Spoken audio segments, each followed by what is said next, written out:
Sound is less. Okay. Jai Gajanan. Ganeshaya Namastubhyam. Erambai Ekadantine. Swanandavasine Tubhyam. Brahmanaspataye Namaha. So Brahma has started his creation. The first thing that comes out from his creation is avidya, ignorance. Always the negative quality comes first, then only the importance of positivity can be understood.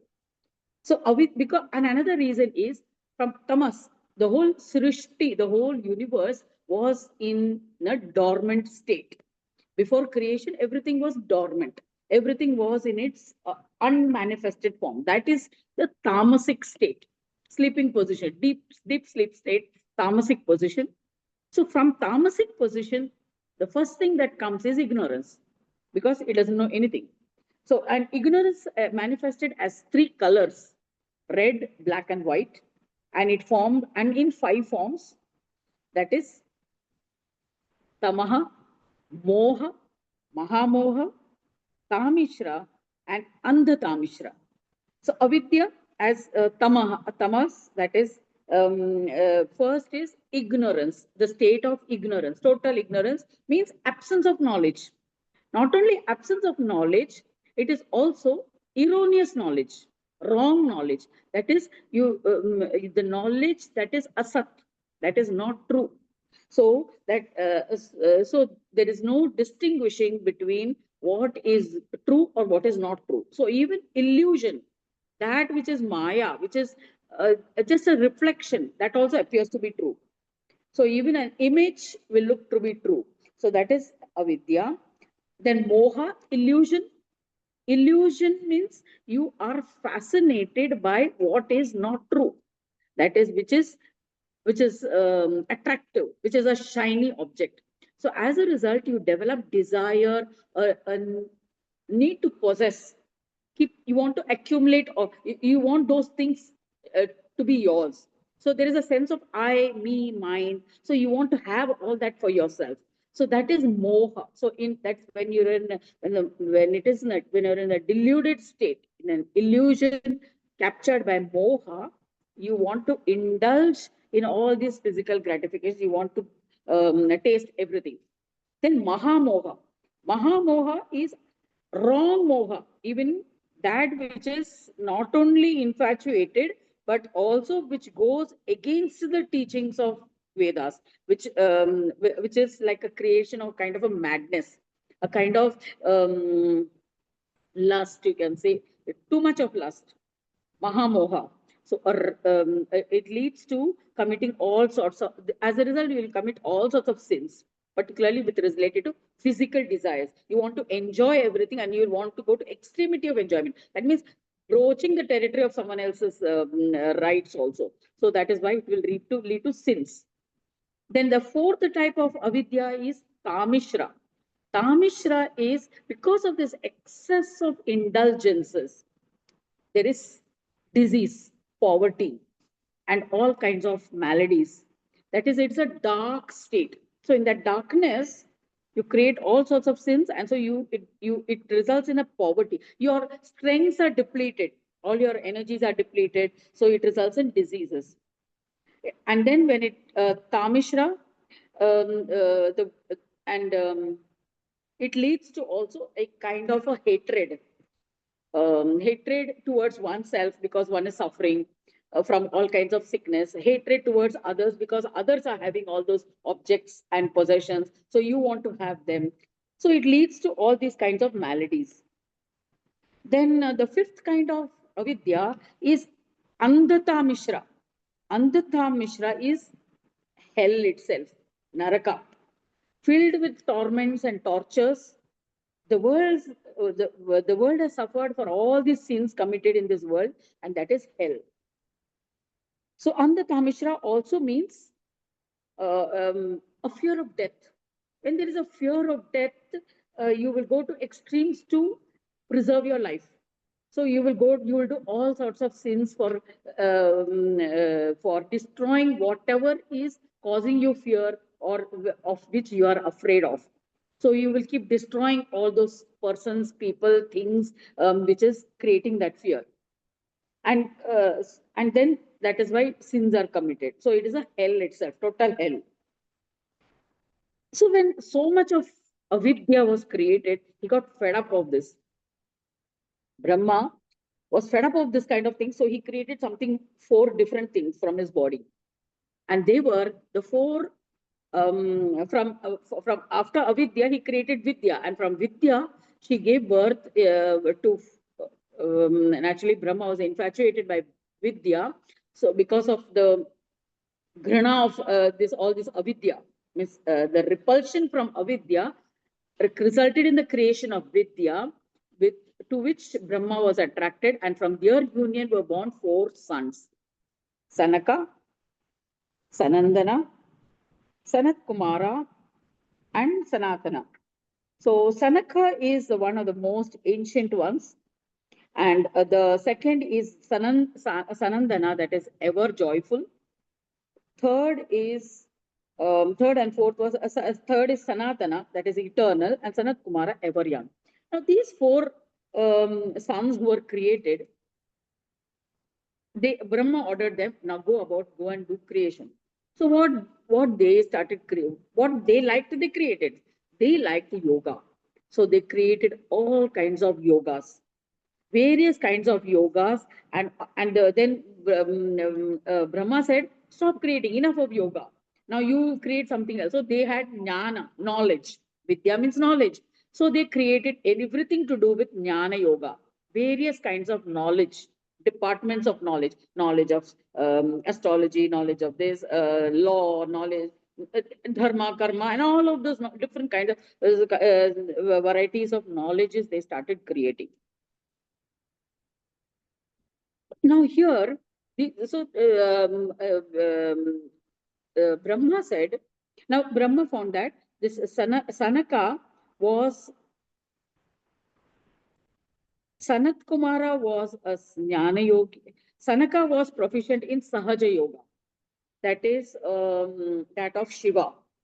Sanandana was powerful and proficient in Samayoga, that is of Vishnu. Then Sanatana was Jnana Yogi and Sanat Kumara was a Karma Yogi. So all these 4 sons were all different types of yogis, 4 forms of yoga. So the Brahma was delighted, of course, and then he said, contemplate on Ganesha and start the work of creation. So then these sons, they didn't know anything else but created various paths of yoga. Brahmadeva was not happy. He said, do not create any more universes of yoga. Now create other types of universe. Obeying his command, the 4 sons got to work. They started creating universe of knowledge. Shambhu was born, so then, but they created full of knowledge. Now, Vidhi was fed up of these people. He said it was like a one track yoga, knowledge, and everything. So, create some. So, he was furious with this son. He said, create different. What he meant was different kinds of forms, different qualities, and everything.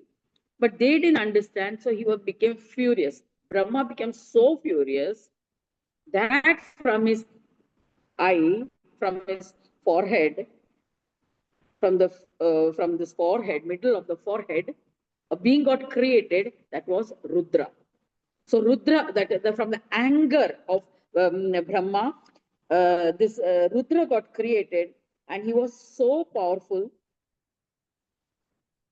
He was so powerful that he was actually the original Ardhanarishwara.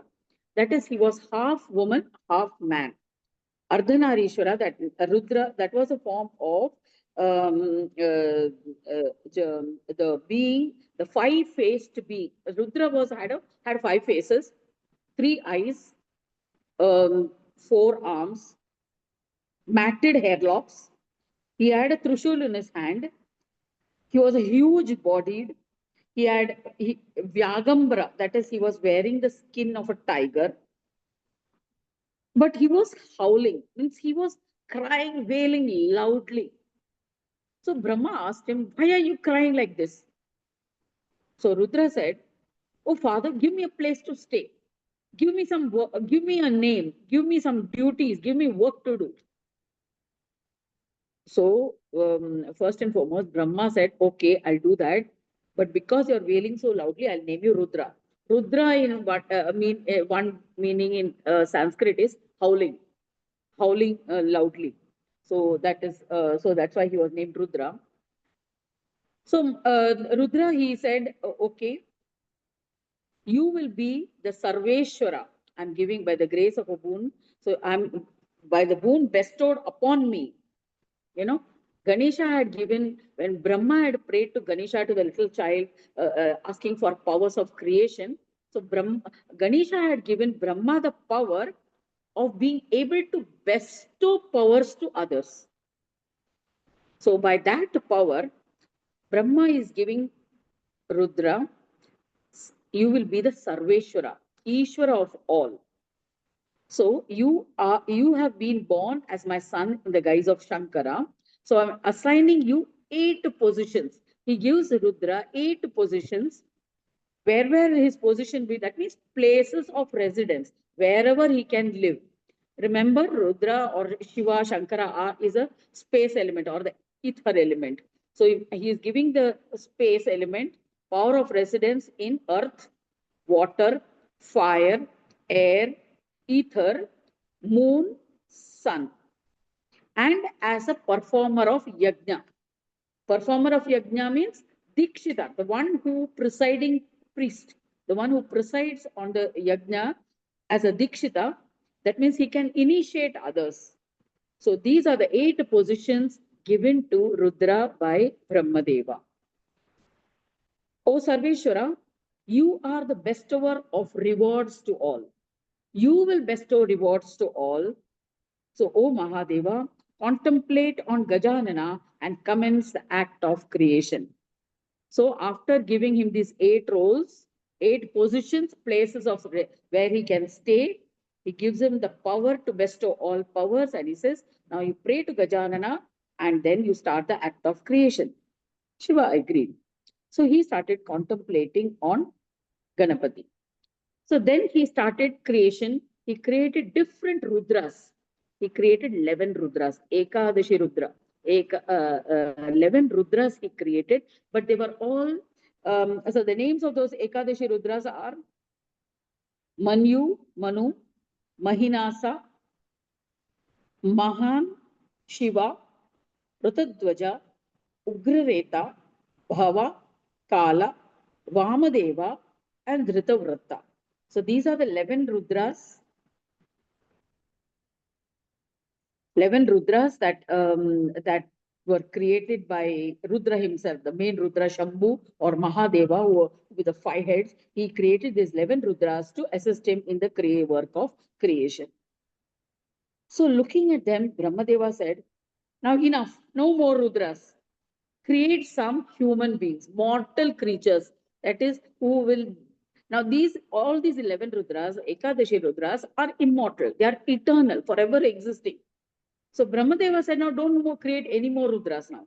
Now create mortal things, that is, living things that will have a birth and death.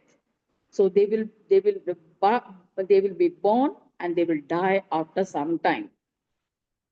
So Rudra said, oh Lord, I am unable to create a universe where there will be a cycle of birth and death. I don't know how to create that. So he just sat there. He said, that's all I know to create. You are telling me don't create, I'll not create. But he just simply sat there. So he just sat motionless, sthanu, and he became, when he sat there motionless, he and started meditation on Ganadipa, he became a yogi. And what kind of a yogi he became? He became a Urdhva yogi. Matlab, Urdhva yogi means one whose energy goes upwards, whose essence, whose energy moves upwards towards. So Urdhva means upwards. A Reta stands, thus literally meaning to send the seed upwards. The sexual energy must be transmuted into spiritual energy or ojas, that the practice of japa, prayer, meditation, and study of. So that kind of he became a yogi, Urdhva yogi. After that, so Brahma halted there, means that Rudra's creation was halted there. yogis' creation was altered. Means they were practicing in that field where they were created. They didn't do any further work of creation. Then Brahma started creating Vedas, Shastras from his mouth. So this came from the forehead, Rudra came from the forehead, and the Sanat Kumaras are all created already. Now, Vedas and Shastras were created from his mouth. Brahma said that they all stood, Vedas personified, they all stood in front of him. Brahma said to them, now go and create the universe of different aspects. And they also, before creation, they worshipped on Ganapa, Ganesha. And so with the powers of the entire, wounds that they got from Ganesha, they started creating various things. The first thing they created was Yajna Karmas. Yajnas from where the devotees can practice devotion by way of prayer and offers. Then seeing them, Brahma was very happy. After creating the Vedas, he created Vishnu. Vishnu as his son. Now Brahma himself is Mahavishnu's son, remember. So now Vishnu is born as his son. That is Mahavishnu, from whom Brahmadeva was born. Now Vishnu emerged from the Yajna Kunda of the Vedas and Shastras. See, if we must remember this order of creation, how step by step who came. So when we worship, when we do archana, or when we sing bhajans, remember the form whom we are singing bhajans to. Now Vishnu and Mahavishnu is different. From Mahavishnu, the Dashavataram came. Vishnu is one of the avatars. So we must remember, even when we speak of Krishna as avatar of Vishnu, he is a Mahavishnu's avatar. That is why he is a Purna Yogi, Yogishwara. He was. So, like then Vishnu was born. Vishnu was a four-armed Janardana. So he asked, after being born, he asked Brahma, give me a place. What should I do? So Brahmadeva says, contemplate on Ganesha and create a world. So Vishnu obeyed, created, and then he started creating karmas for the yajnas.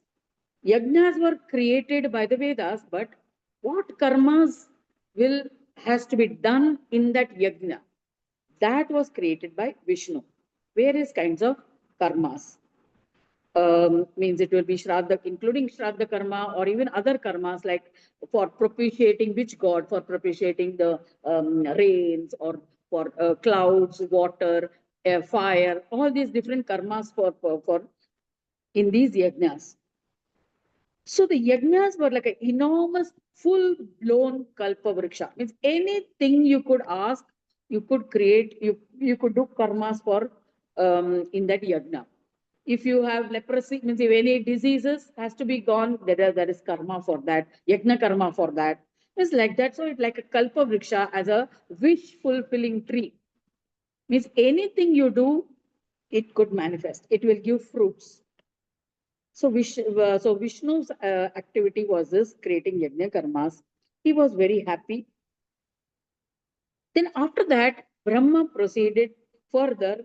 He created from his mind, Manasaputras, mind-born sons. He created 10 mind-born sons initially. They were Marichi, Bhrigu, Atri, Pulastya, Pulaha, Kratu, Daksha, Angiras, Vasishta, and Narada. These were created by Brahma. Brahma commanded them, now you go and create different types of offsprings. Accepting the orders, they went and observed penance. Finally, Narada, among all these 10 people, they were engaged in various kinds of penances for creation. They were seeking powers. Many of them, some of them created devas, like Kashyapa created devas, then Danavas were created, then some of them created human beings, some created birds, even these very sages. They created birds, animals, and all that. Okay, through various boons. Narada was also worshipping. Now he comes and tells Brahma, after meditating for some time, he comes and tells Brahma, this world is full of Maya. It looks totally illusory to me. I don't believe in it. I don't believe in illusion. So it is like a comparing to fools. Anybody who believes in this illusion, it is like comparing to fools. So Brahma disagreed. He says, no, you must procreate somehow. Sing bhajans of Ganesha and then mm, sing and then try to get some boons from Ganesha so that you can procreate. Narada says, why are you instructing me like this? Who will create a universe that is full of illusions? Brahma finally got fed up. He got so angry, he cursed Narada. He said, Narada, you will be born as a Shudra. And thereafter, you will become a Gandharva, that is celestial musician, indulging with different women. So when Brahma cursed Narada like this, Narada also got furious. He cursed Brahma back. He says, you have placed a curse on me without any reason. You cursed me without any valid reason. So then he also cursed. What did he curse? You will not be worshipped in this world. That is why there are no temples on earth for Brahma. Only one or two temples are there where Brahmadeva is the main deity. Maybe in one in Karnataka or Andhra is there, one in the north it is there. Pushkar, yes. Pushkar, one temple for Brahma, and there is one other temple. But otherwise, there are no temples. Only in some Vishnu temples, in the Praharam, in the outer enclosures, in the wall, you might find a Brahmadeva's idol in one side, one of the directions. Otherwise, there is no temple for Brahmadeva as a main deity because of this curse of Narada. And not only because of Narada's curse, Saraswati further aggravated. Like when Saraswati was born as a river on the earth and then later as a goddess, she also said, "Don't make any temples for me. If there is no temples for Brahmadeva, then I also don't want any temples." So for her also there is no temples, except maybe one or two temples in South India there are because of that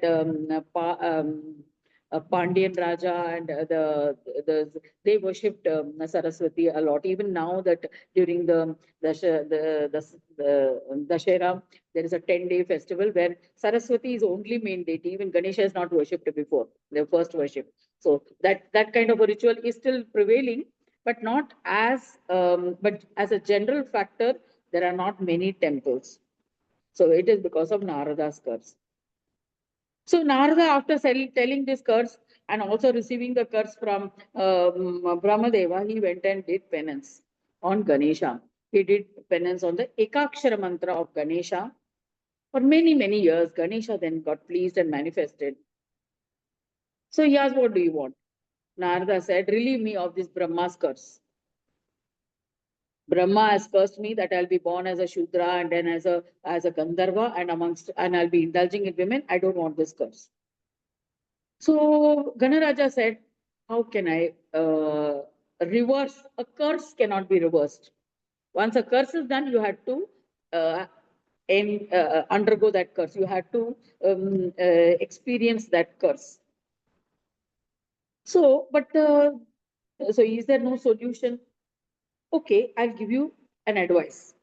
Ganaraja then advised, initially when you become a Gandharva, I shall impart knowledge to you, so that even though you will be amidst women, the Maya will not affect you. So that is why when he goes on chanting, Om Namo Bhagavate Vasudevaya or Narayana, Narayana, Narayana, Narayana. So when he's chanting all that as a Gandharva, he's not affected by the Maya of women. That was the main problem of Narada. This world is an illusion, Maya. So there is no meaning in this creating anything in this world. That was his problem.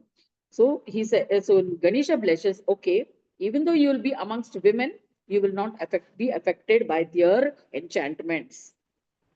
Later on, you will be born as a Shudra, no doubt, because of the curse. But yet again, oh Anagha, he calls him Anagha. Now, okay, that story I'll tell you later when I speak on that Rudram Chamakam and all. So then he will be born as he says, oh Anagha, faultless one, you will be associated in the Shudras, as a Shudra, you will be associated with sannyasis. So at that time, you will come in contact with sannyasis, you will acquire knowledge from them, you will go to a forest, you will be attracted by, then you will be attracted by the Vaishnava Marga. That is, you will start worshipping Vishnu. Thereafter, you will die, and then you will be reborn as son of Brahma. This is the second birth for Narada as blessed by Ganesha. So you will then, after being born as Brahma's son once again, then you will start worshipping Shambhu. Then you will start worshipping Shambhu. You will learn about me, about Ganesha from Narayana, and you will become my favorite devotee. Why he learned from Narayana, he says, because Narayana, they worshipped at Kashi Vishweshwara. Kashi Vishweshwara, Shambhu. Shiva is a deity, and there Naranarayana had meditated on Kashi Vishweshwara, and they had got the boons from him.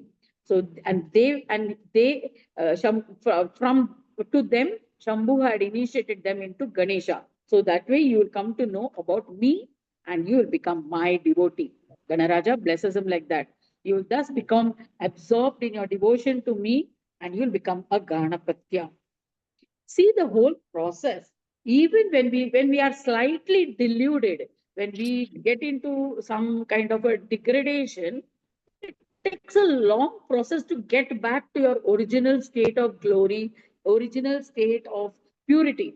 Or see, actually, Narada was Brahma's son, Manasaputra. Still, because he went against the word of Brahma, he did not obey Brahma, he was cursed, and then he becomes a Gandharva and put amongst women. Means again, you get deluded. There is every chance of getting deluded and getting into wrong actions or sins. There you keep yourself protected. Then you become a Shudra. Then as a Shudra, he gets a redemption because of his penance to Ganesha, so that he is born amidst sannyasis. So he gets good sanskaras from sannyasi, from the saints, and he gets into the Vaishnava Marga, and then he dies and is born again as Brahma's son, and then he becomes a devotee of Shiva, Shambhu. Because at that time Shambhu was Ardhanarishwara. So then after that, Naranarayana, from he will hear about Naranarayana who are worshipping Shambhu. From them, you will, again Shambhu will initiate you into Ganapatya Parampara, and then you'll become my devotee. So much of process, even Narada, the celestial, you can say, son of Brahma, had to go through this process. So हम तुम जो इतने सारे गलतियां करते रहते हैं दिन भर. So then for us, it takes several lifetimes to even get purified and cleansed and then come out of, and forget about negativity. Even when we are doing a normal karmas, mistakes happen.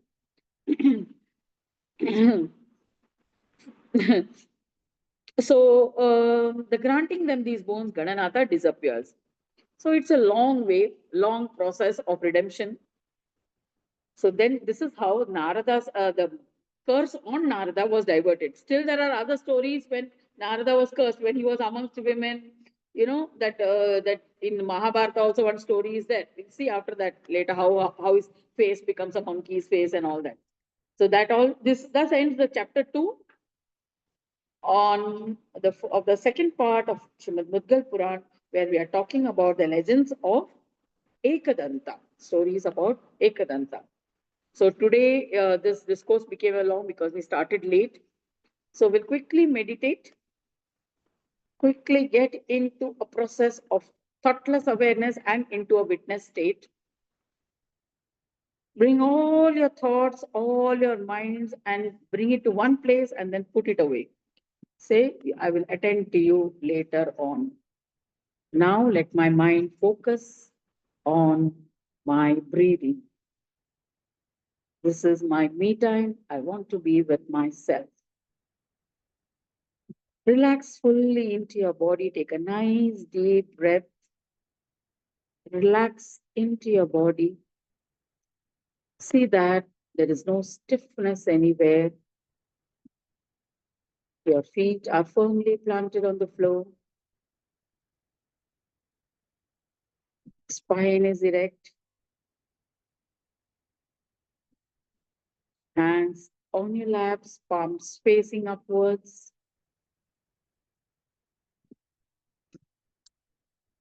In palms facing upwards, generally it is for receptivity. That is, we are open to receiving. Now, when in the fingers, one thing we must remember, the fingers are for receiving the vibrations from outside. They are not transmitters. Okay. So they are only receptors, and we can understand, we can receive knowledge, information, or messages, but we can't transmit through your fingers. Whatever Star Trek में दिखाते हैं वो लोग, जो that from your fingers light is going out and it is attacking, killing something through laser beams and all. No, that is not possible.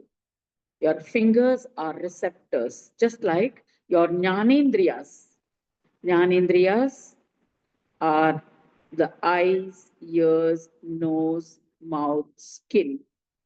All these are receivers. We receive information about the world around us. Through the eyes, we see and receive the images. We can visualize. We can see the forms, colors. Through the ears, we can hear the sounds or absence of sound. Through the mouth, we can express. Yes, that is a form of expression, but it is the mouth is a sensory, that is taste. It is a place for taste. The tongue has taste buds through which we taste the food, water, whatever we consume through the mouth. The skin is for sensing your touch, sense of touch. That is, even when the wind blows along on your skin, you are able to sense that coolness or warmth, heat, cold, and everything. Nose, you can receive the sense of smell, all odors, good, bad, everything we can smell. So these sense organs, jnanendriyas, are receivers. They are not transmitters. And so these sense organs, which end at the tip of your fingers and which also have connections to the chakras, they are receivers of information. You can know the conditions of the chakras, the energies of the various chakras, the Muladhara, Swadhisthana, Nabhi, Anahat, Vishuddhi, Agya. Those energy centers, the nerves end in the fingers. That is, you get to know the condition of those energy centers. Okay, so it is a receiver of information or knowledge of the energy centers. And these jnanendriyas, receivers of information from the world outside. So fingers are receptors of knowledge from within, and also through the various jnanendriyas you receive from outside. Your karmendriyas are the organs for expression, such as your hands, legs, digestive organ, the circulatory system, excretory system, the reproduction system. These are all organs of expression. And they are also transmitters. Means from there you express, you give out information.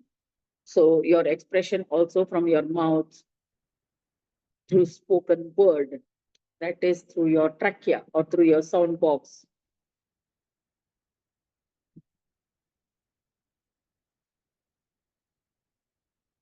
So we must be very clear that the organs of transmission, organs of reception are both different, and they have different functions to do. And they are separate. They have different energies. They have different energy centers. Their connections are different. The neurons, neurotransmitters are different. Means the messages carried by the neurons and neurotransmitters are different. So we must be clear about both these.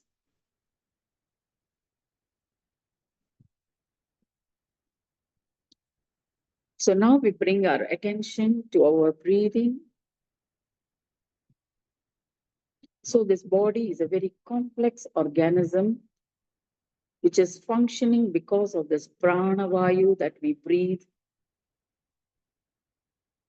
unconsciously for almost 24 hours. Very rarely we consciously breathe except for these moments of meditation or when we are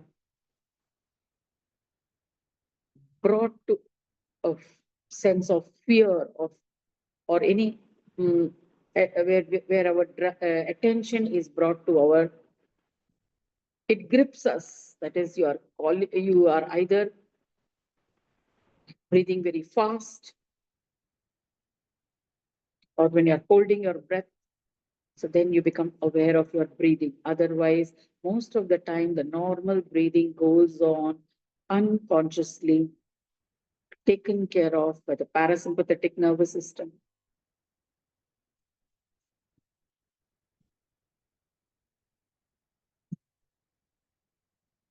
Just bring all your attention to your breathing now.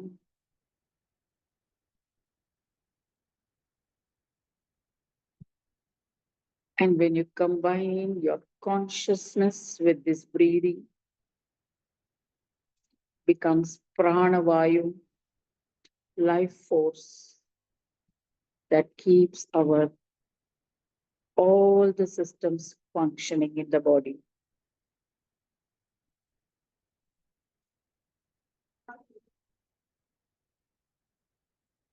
And when we tune in to this consciousness, we can set right, we can heal,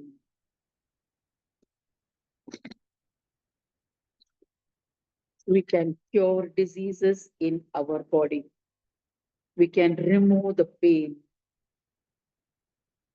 we can solve mental problems with this conscious awareness.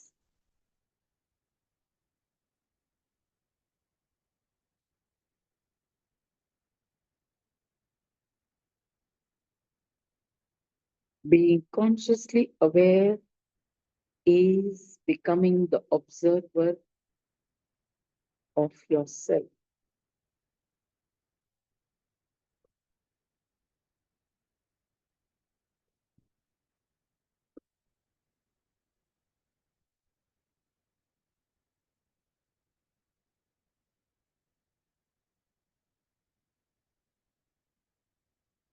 When you observe yourself,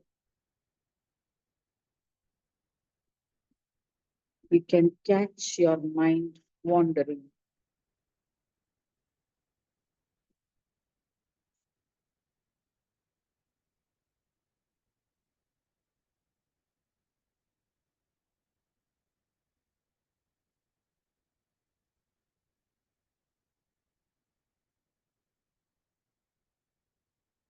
When we are not this observer, we may be the thinker or the feeler.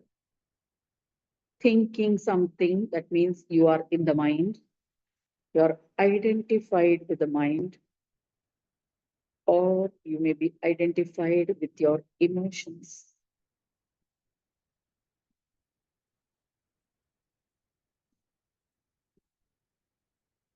When you're not identified with your mind, or when you're not identified with any emotion, you become the observer, the witness,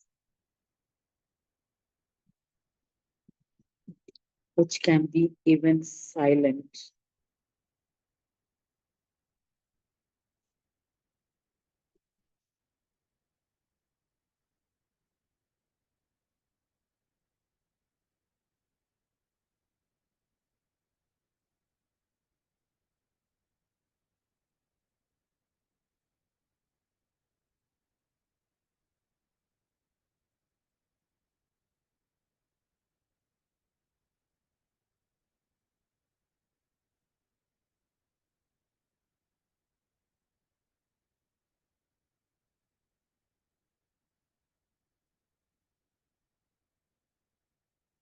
In the inner sanctuary of that silence,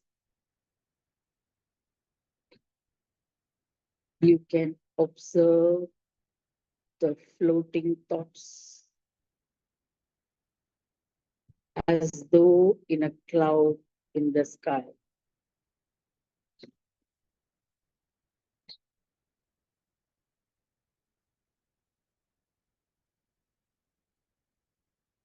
These thoughts are energies vibrating at the frequencies of the emotional weightage that they carry.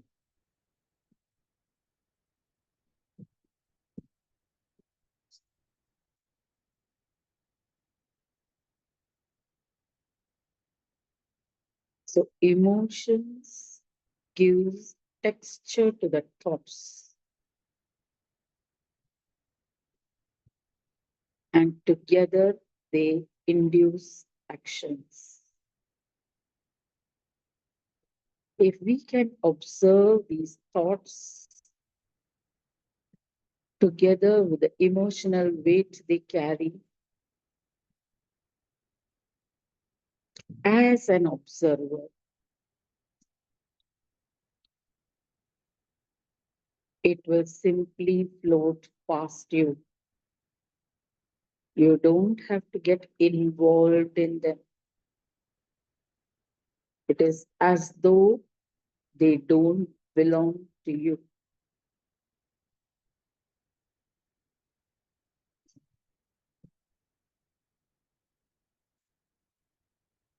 Just as the clouds in the sky, they are never stagnant.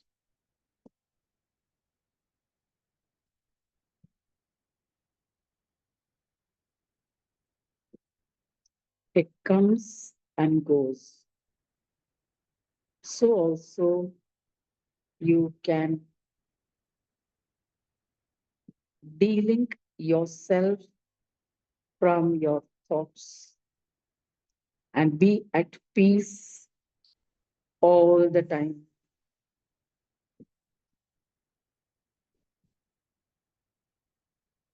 Even when you're at work, it is the instrument of the mind that is engaged in the activity. You are at peace.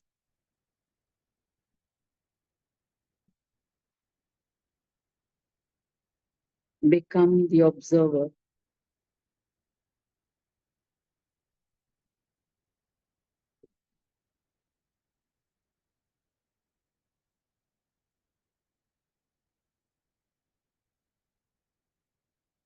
So, in moments of confusion,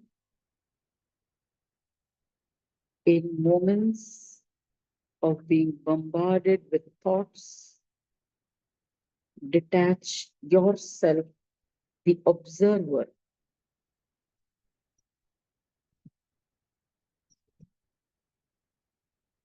and become the observer. And just observe the confusion. Observe the arguments and counter arguments. As though you're watching a movie.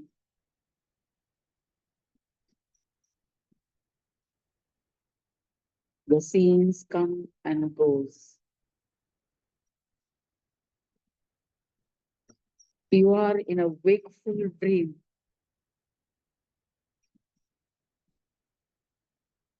You're wide awake and the thoughts float past.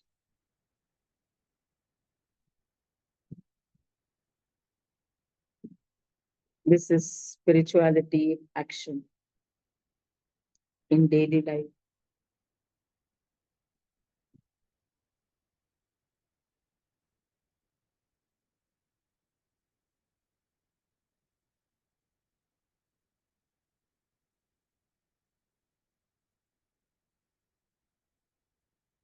Being with your consciousness, Chaitanya, which is an ansh, a godly state, the state of the divine.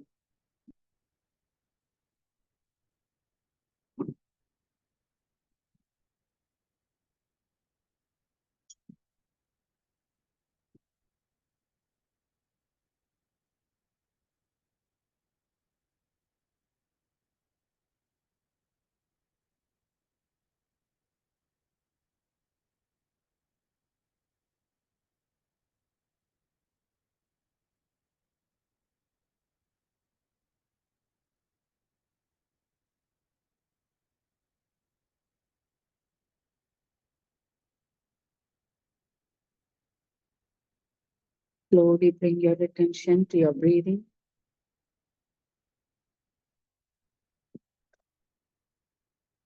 Wriggle your fingers and toes. Rub your hands together. Cup your palms and place it on the eyes. Gently rub your eyes and face together. And when you're ready, open your eyes.